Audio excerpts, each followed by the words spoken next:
One of the things that you should know about the notice of claim and why you really need a lawyer if you're involved in a case with the state is that the notice of claim, the actual form, the motion that we have to file, it has to be really detailed. First of all, it has to be served on the right person at the government, so that's super important and super complicated. You have to know exactly who to serve when you're serving that notice of claim, and then also you have to know exactly what to put in the notice of a claim too, because it has to be so detailed. It has to be the right amount. It has to be exactly what happened.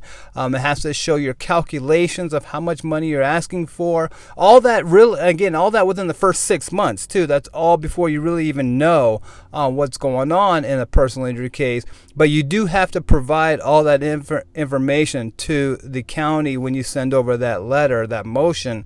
And it's really interesting just because and the reason why I say you need a lawyer in such a situation is because there's a lot of case law in the Arizona courts, in the Supreme Court, the appellate courts, all the courts here in Arizona. There's a lot of case law. There's been a lot of decisions in the past about this notice of claim and what goes into it and what was specific enough and what wasn't specific enough.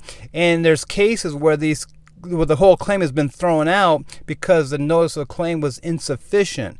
And so that's why I say I really think you need a lawyer if you're involved in any case with the state, if you're trying to fill out this notice of claim thing, because again,